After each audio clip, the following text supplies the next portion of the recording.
Hi, I'm Lara Bennett, and you're listening to Highway Butterfly, the stories of Neal Casal. Neal was a gifted singer, songwriter, musician, and friend to many. He released 14 albums as a solo artist and collaborated on countless projects with other musicians. After his passing in 2019, his friends and family created the Neal Casal Music Foundation to provide instruments and music lessons to students in New York and New Jersey, and to support organizations that offer musicians mental health care. One of the featured projects of the newly formed foundation is the tribute album Highway Butterfly, The Songs of Neal Casal, a sprawling 41-song collection bringing together a galaxy of rock and roots luminaries. We've asked the contributing musicians to share their memories of Neal and their stories of making the record. Highway Butterfly, The Songs of Neal Casal is out now. Purchase the album and learn more at nealcasalmusicfoundation.org. Hi, Jesse. How's it going? Hey Laura, how are you? I'm doing Good. well. Good to see you. You too. So, Jesse, you were obviously a member of Hardworking Americans alongside Neal, and you recorded an album with Neal, and your credit list is extremely long and impressive. So, I wanted to know what came first, meeting Neal or hearing his music?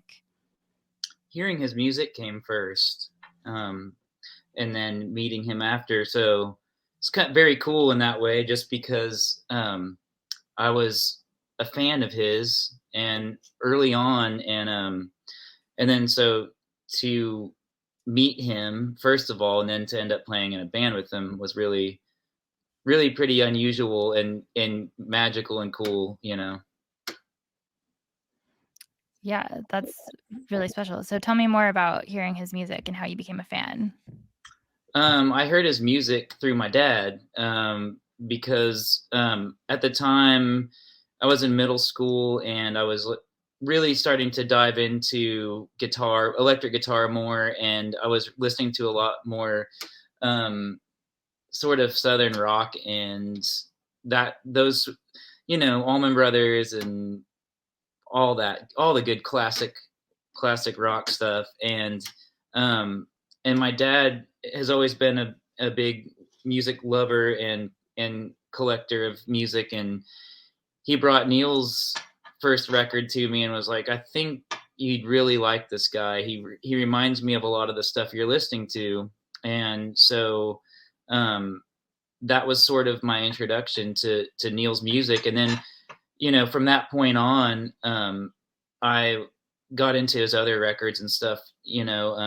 I feel like out of all of the records, for some reason, maybe it was just like the timing of it. You kind of go in waves as to like what you're listening to and whatnot. But like kind of later in I would in more like early 20s, late teens, early 20s, I got into like his anthology record album that came out that had I think it like had a DVD with it too, which like sometimes it was one of those CDs that had like the sort of like fold out tray, and it had a DVD on the other end. But yeah, I would listen to that one quite a bit. That's that CD, I think, or the DVD is a rare collector's item. It's pretty cool. Yeah, I've got to dig that up. It's got to be somewhere in my box of CDs. Yeah, it's a fun watch. So, how did you come to meet him? I met Neal through another strange channel.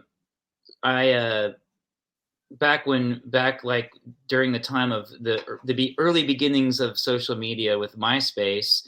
I had just put out an album, my first album, and I guess I'd put it up on MySpace or something, as well. Yeah, definitely. And then and my friend, she's now a friend of mine, but Lex Armstrong, who was also a friend of Neal's, lives in London and was working for Universal Records, and she stumbled upon my music on MySpace and hit me up, and she just was very complimentary, and she said she wanted to pass it on to some of the people she knew at Universal. And then most of all, she said, I've got this friend, Neal Casal, that that I really want to share your music with. I think you guys are kind of kindred spirits." And she's like, "And I want to pass his music on to you."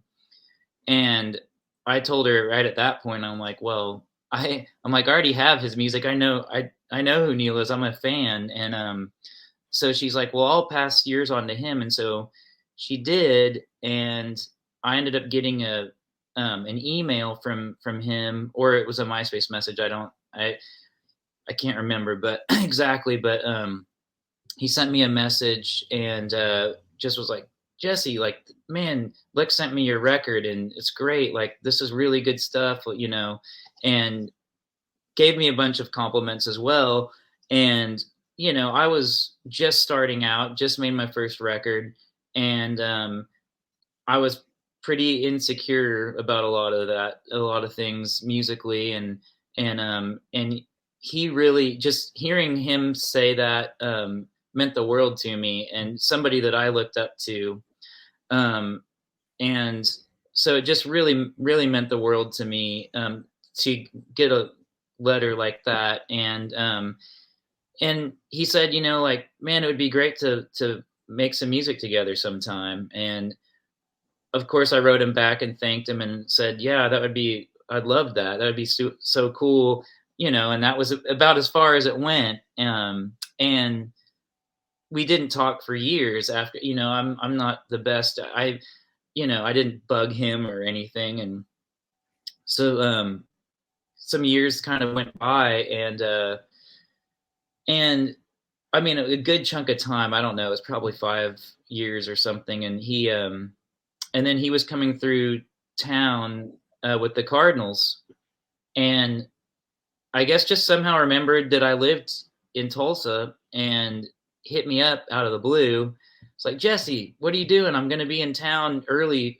We're playing at the it's now called the Tulsa Theater, and we should hang out." And so I hit him back, and I was like, "Yeah, let's do it." And so went to they had their bus parked outside the venue, and I showed up and knocked on the bus door. And Ryan came to the door and was like, "Are you here for Neal?" And I was like, "Yeah." And he's like, "Cool." He said he'll be right out. So Neal ended up coming out, and you know, first time that was my first time to really meet him in person. And had his camera with him, and he was like, "Let's drive around and show me Tulsa." And so I just drove him around, showed him all the spots that I kind of liked, so some of the weirder spots. And you know, knowing that he was into photography, I'm like, "Man, if you're looking to get pictures and stuff, then we need to take some side roads." So so we drove around.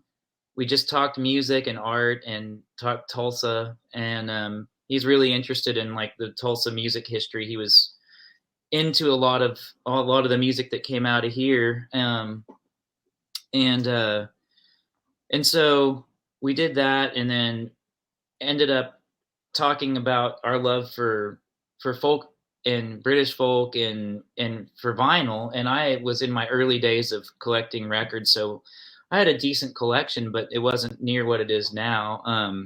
But I was like, "Man, I live really close to the venue. You want to come over and like scope my collection?" And he's like, "Yeah, that sounds great." So we came over to the house, and he dug through records and was like, "Oh man," like pull one out, like, "You have the Sandy Denny record. Oh, this is the best," or you know. And then did that and ended up playing a little guitar and stuff. And it's funny because I was going through emails recently because I needed to find a photo he sent, and it was from that day. He took a photo of me at the house. And in that email there was he sent me one right after. And I guess I'd sent him, I'd played him some new songs or something. And I told him I was like gonna demo some stuff. And so I guess I'd sent him some demos, because he wrote and was like, "Jesse, like, you got to record these songs." And um, so that, you know, interaction happened. I went to see their show later that evening and was blown away. That, you know, that band was so good. Um, and then and then this is I'm just dragging this out, but this is the this is This like is how we an met. amazing story. So I'm just kind of doing my thing in Tulsa. I'm putting a band together, and I'm working with a friend of mine in Little Rock, Arkansas, and he tells me about this drummer he knows in Memphis, and he says, "Man, if you are looking for drummers and stuff, you guys should come to Little Rock, and I'll have George meet in Little Rock too. You guys should just jam, and like I'll just hit record, and you guys just play." Um, and so me and my bass player Eric drove to Little Rock, and we met George Slepik, and we ended up playing and hit it off, and it was one of those things where we all really like felt like kindred spirits, and we're like, we should do this again, maybe next month, meeting Little Rock is kind of like a halfway point, and and so that was the plan, but it never happened because I got a call from George about a month later, and he's like, Jesse, he's like, guess who I'm sitting with? And I'm like, who? He said, Neal Casal. I'm like, no way. He's like, yeah, I'm out here in California. He's like, I just tried out for the Chris Robinson Brotherhood, and we're gonna be playing in a band together. And I'm just like, no way. This is wild. And so, and I guess like they were just talking about Tulsa or something. Somehow it came up, and that's how they ended up calling me that day. And I just thought that was really cool, like how these sort of connections keep happening, and so they just started playing with CRB, um, and I can't make this kind of stuff up, but I I was like I remember the day because it was such an exciting day for me, but I had just gone to a vintage shop in town, and I was leaving. It was a beautiful day, and I just started thinking about making a record. It just was like it just kind of hit me. I'm like I feel like it's time I should make a record. And I was just kind of thinking about it. And I'm like, who would I record with? Like who would be like the ultimate crew? And I was thinking like, man, George and Neal, like that combo would be great. And right at that moment, I get a call from George out of nowhere, and he's like, "Hey, what are you doing, Tulsa?" And I was like, "Man, uh, it's so weird you called. I was just thinking about you." And he's like, "Well, you wanna make a record or do some shows or something?" And he's like, "We got some time off with the CRB." And I was like, "Dude, this is crazy. Like, it's meant to be." Because I was like, I was just thinking about making a record, and like, you and Neal both came up as like guys that I would love to record with. And I was like, "Do you think Neal would be down?" And he's like, "I'll ask him. He's right here." So they talk, and he's like, "Sure." And so they're like, "If you can get us to Tulsa, we're down."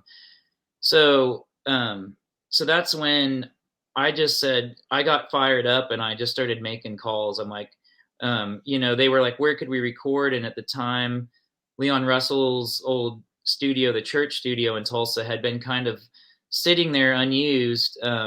There was a guy that was like storing equipment in there. There was some gear. It was just not really hooked up, and so I was sort of making calls to see if we could get in the church, because that's one thing Neal was really like sort of big on. Was it's like, we should do this record in Tulsa. Like that's more exciting to me. I want to. It's like, if you're a Tulsa guy, we should make the record in Tulsa. So, um, and the church would be like the spot because it's like such a legendary place. And so I got it all worked out, and my friend Jason came over from Little Rock. He ended up bringing a bunch of his equipment to like sort of like fill in all the gaps, um and so they came to town, and I think it was just, I mean, it was like a month later or something, that we were recording. It happened really fast, and we had like 10 days in the studio, and it was just one of those just really surreal, um magical times. And it's weird. It's like growing up in Tulsa, it just feels very familiar, and it's like one of those things. I think this happens to a lot of people, like when you have visitors from out of town and they're experiencing where you live for the first time, it sort of like makes you experience where you live in a different way, and it's like I almost felt like a visitor and in a lot of ways why they were here, and it was really kind of cool. And so yeah, I mean that was really kind of the all that was how we met and um, sort of formed a musical relationship. That first time in the studio was kind of how that was the first time we actually played together, and that's whenever we knew like, oh man, this was like we have a special kind of musical bond, and that's how some years after that is why I got the call to be in Hardworking Americans, was because of Neal. They needed another guitar player to play all his other parts and different things, and so um, he thought to call me, which was it really changed the course of my life in a lot of ways, and in a lot of amazing ways that I would have never have imagined. So met a lot of great people because of it. So yeah, just Wow. That is an amazing story and journey, from fan to friends to playing together. It yeah, seems like a dream come true, I'm sure. it was a dream come true, definitely.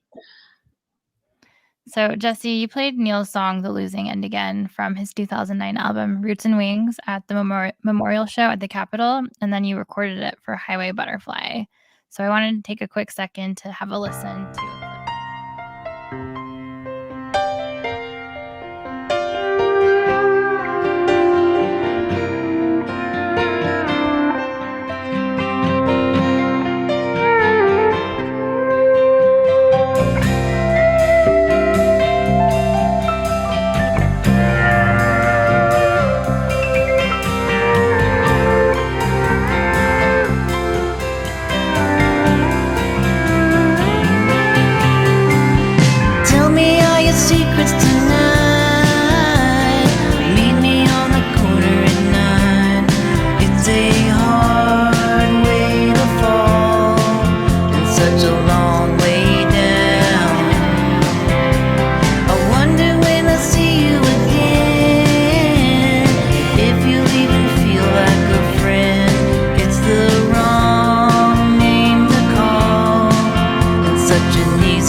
So Jesse, tell me why you chose this song.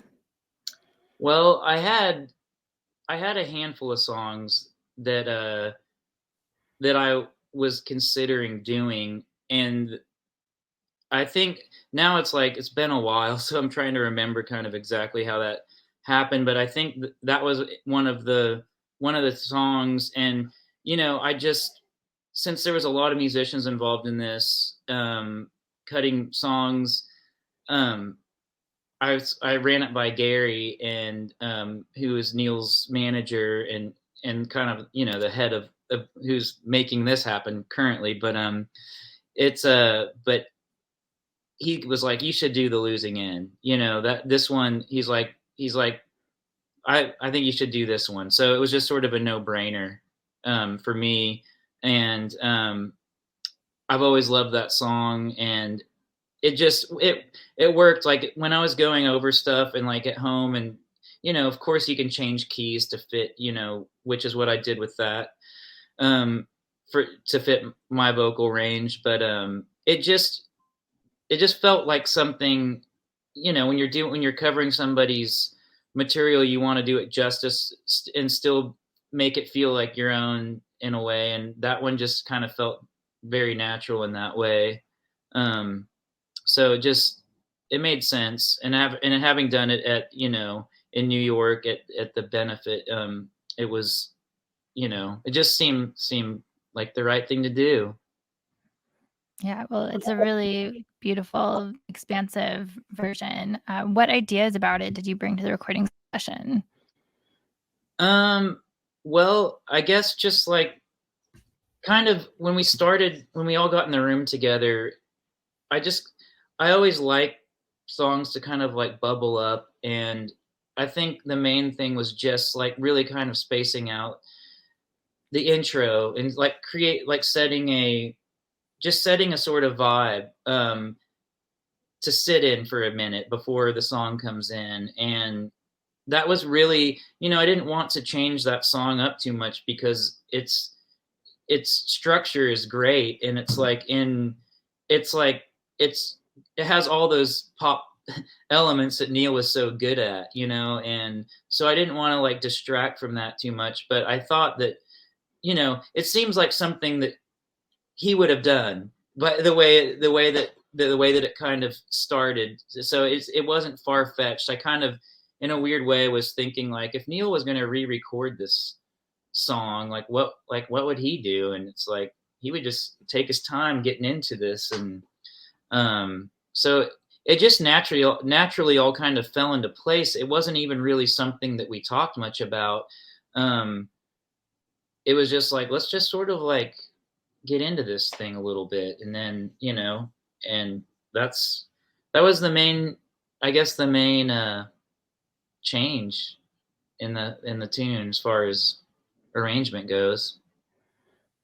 Well, for comparison's sake, let's take a quick listen to Neal's version.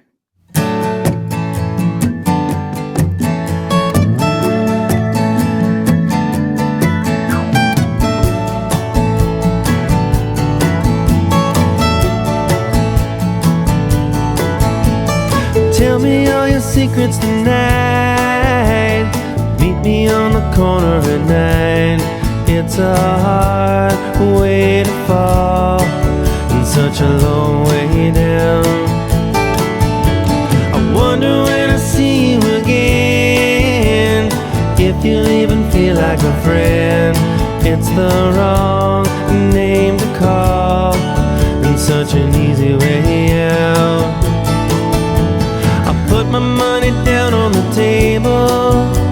I'll try to walk away if I'm able. There is no place to go.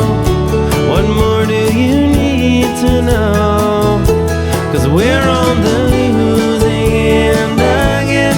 If only now could be like then, things would be different, we'd begin. But we're on the losing end again.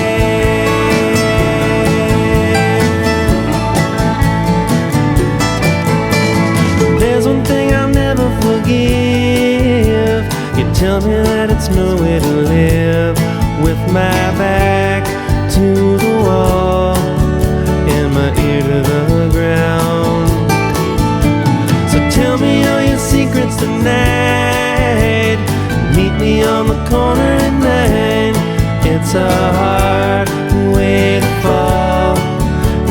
a long way down.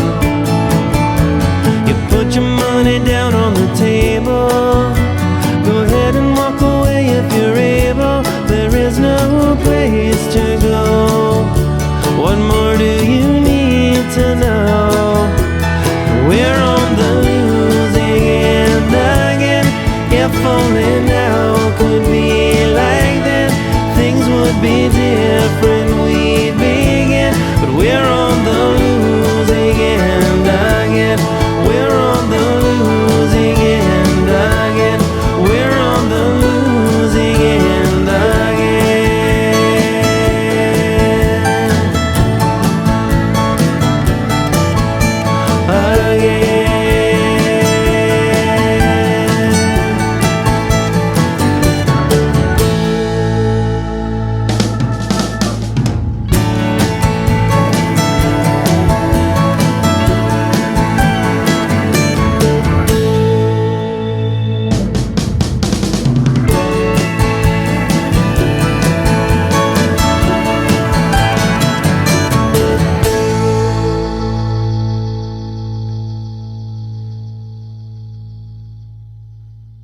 If I remember correctly, John Graboff played on the song originally, and he adds that like super cool extended pedal steel part in your song.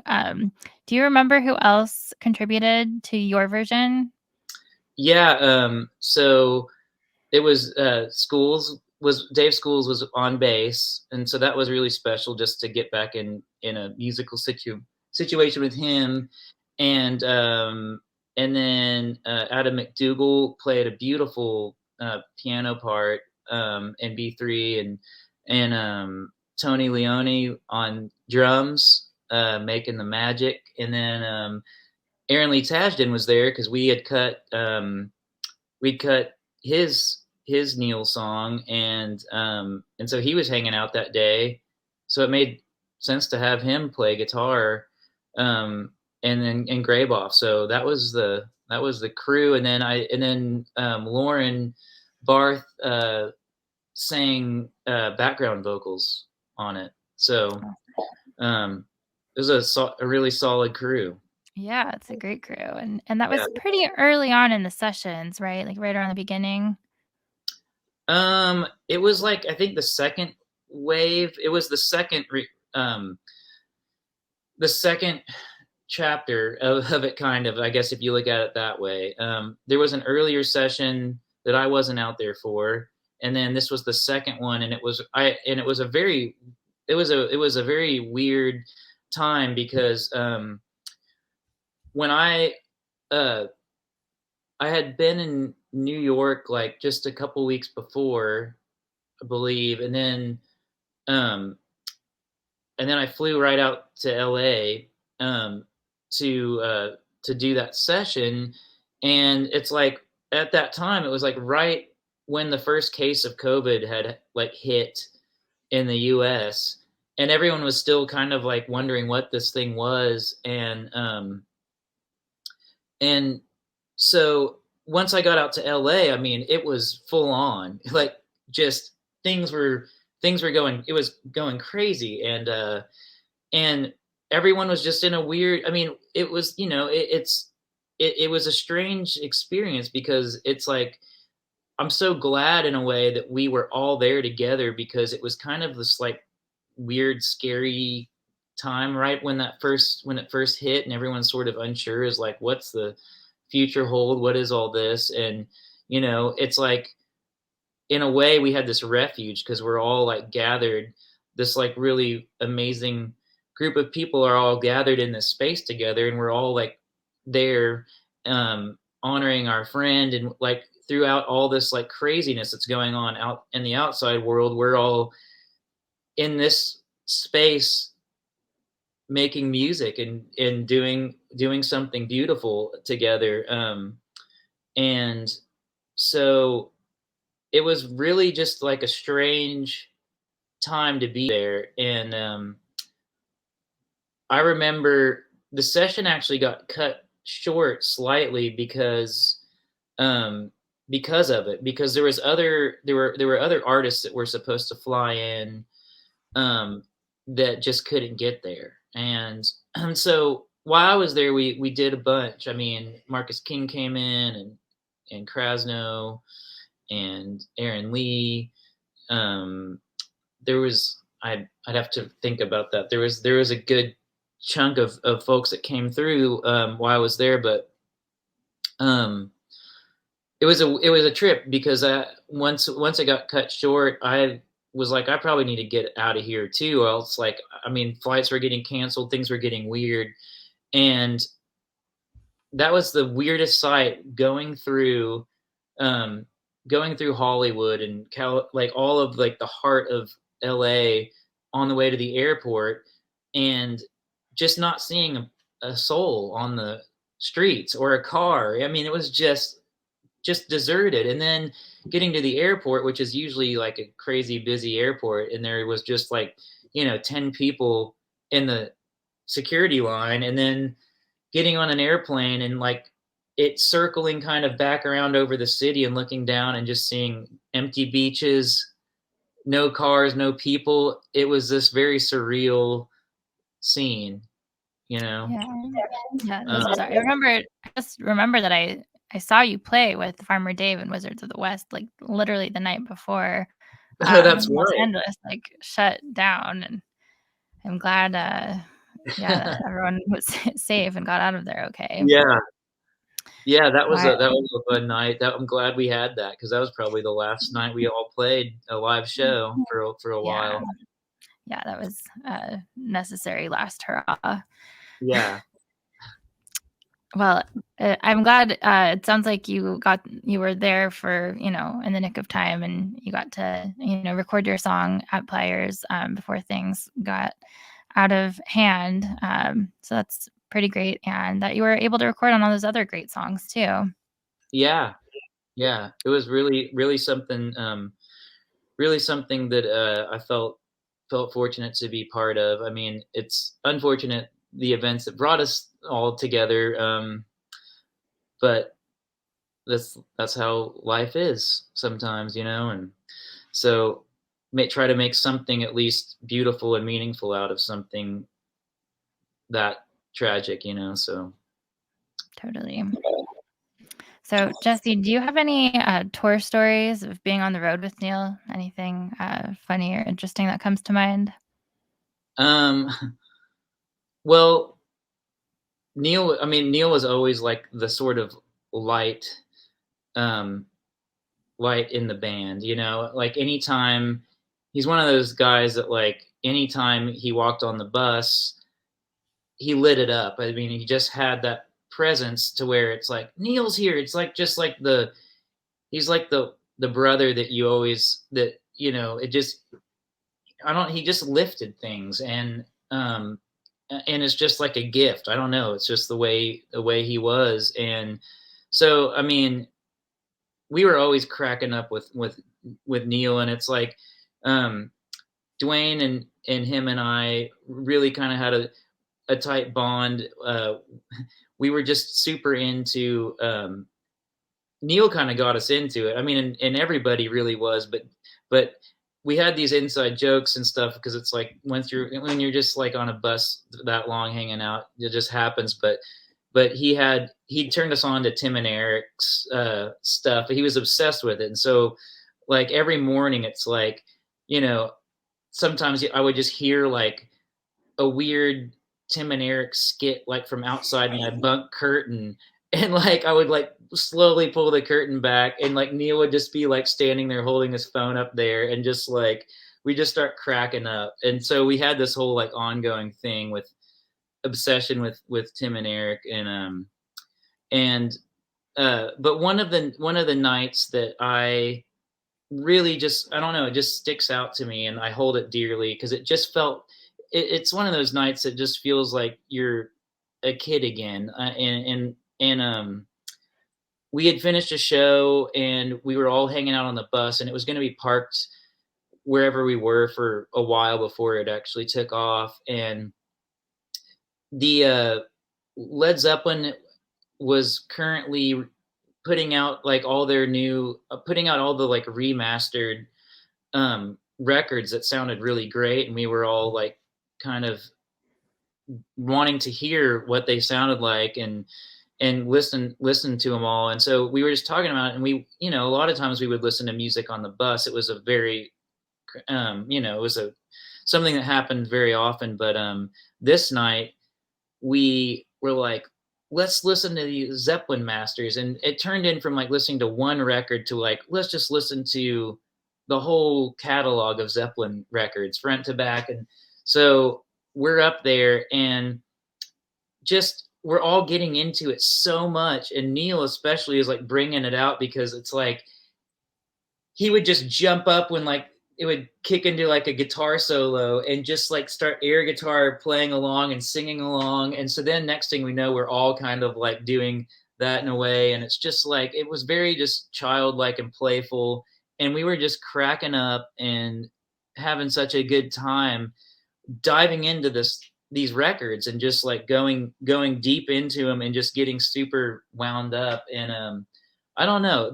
I don't know why that night in particular sticks out, but it just really does, as something that was like it felt like a very like bonding experience for everyone. And I don't know, just playful and fun and light. Yeah, that's a great memory. Okay, Jesse, do you have any other stories or anything you want to share about Neal or the Highway Butterfly sessions? Well, the only other thing I would say is just that, since it is, Highway Butterfly is doing things to help, with kids and bringing instruments to schools, but also help with like awareness for mental health and all that stuff. I feel like I should also just talk a little bit about just how, the effects of losing a friend to suicide is something very challenging. And it's something that, it's been, it's something that, I'm still working out personally in a lot of ways, but I have done a lot. I guess it's just that someone that has struggled with depression in the past, it's, after like these last few years with loss and with just being in a world that's kind of difficult, it's been very challenging and everything. It's like, I really like developed a lot of depression and major anxiety, and and I had never really had anxiety struggles in my past, and so that was kind of a new one. And it really gave me like a firsthand insight as to what that feels like and what maybe Neal was dealing with in a way. And it was, I'm glad even though it's no fun, I'm glad I went through some of that in a very hard way, just because I feel like I can now relate more to like friends of mine that have dealt with anxiety and depression and stuff, because like I said, I could kind of relate to the depression side of things, but anxiety was new to me, and unless you've really experienced that, you just don't fully know how crippling and how tough that is. And so trying to be empathetic towards friends that have had anxiety issues, there's only so much I could do as far as relating, because I'm just thinking like, well, that sounds really rough. Like, can you just take a walk or do that, whatever, which isn't a bad idea either. But it's just different when it's a different thing. And I just have a better understanding of it. But I also, I decided to go to therapy, and I decided to get back on antidepressants. And it's like one of those things where I think it's a stigma sometimes for some reason to go on antidepressants or to go to therapy. And it shouldn't be that way at all, because I think for one, therapy is beneficial to everyone. It should just be like built into our society, in a sense. And then, in antidepressants, not everyone needs to be on them, but I feel like they are, I mean, sometimes a matter between life and death, really. And I, it's sometimes when, if you get into a dark spot and it's just like, and it takes you over, it's just, you can't get out of it on your own. And there's, even with therapy, it's just, that can only go so far, work only to a certain degree, when it's too heavy, or the chemical imbalance is too off, or whatever it is. And so just like somebody would take, if you have like migraines that you're suffering from and they're crippling, most people don't hesitate to take some kind of medication that would help the migraine symptoms ease up. And so I think with depression and anxiety and stuff, it's like kind of the same thing. And it's like, try to look at it that way, as far as like, I wouldn't hesitate to take this if I was suffering, but if, and so I think with depression and everything, it's like, sometimes you need some help through medication in order to even get past it enough to work on yourself and work in any way. And so, and I'm not saying it's not like a cure-all. It doesn't always, it's not like it's just medication solves everything or whatever, but it definitely helps. And personally, it helped me. So it's just one of those things that I just hope that, it's hard when you're in a dark place to even like have the energy sometimes to take any step to do that and to help yourself or do anything like that. But I just hope that people are able to do so when they are in a place like that. Reach out, or even if you feel like you can't do it on your own, just at least have someone that you can lean on that would be able to help you help yourself, that could kind of take on some of that. And so I don't know, I just think I think that it's a lot of the tragedies and loss that happens could be avoided sometimes if the proper care was taken.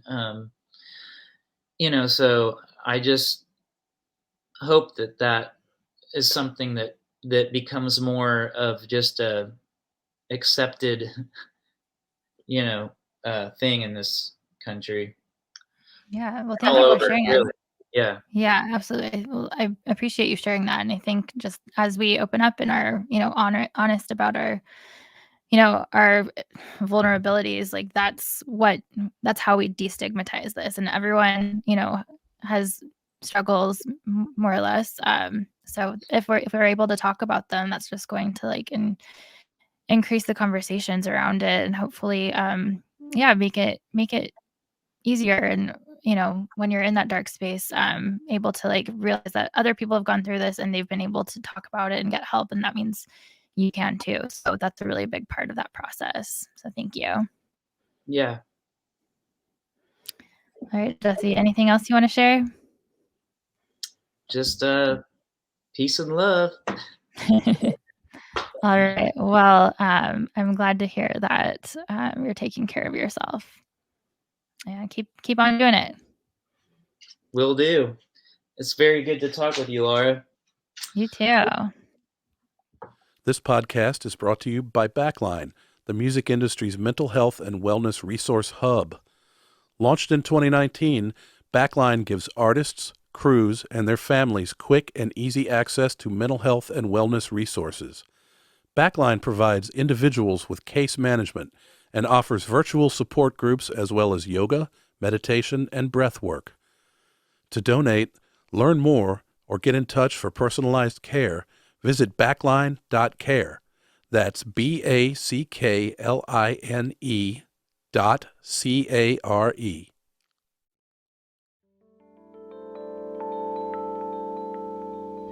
Highway Butterfly, The Songs of Neal Casal is out now.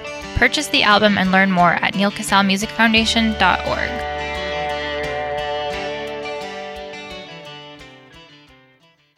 Osiris.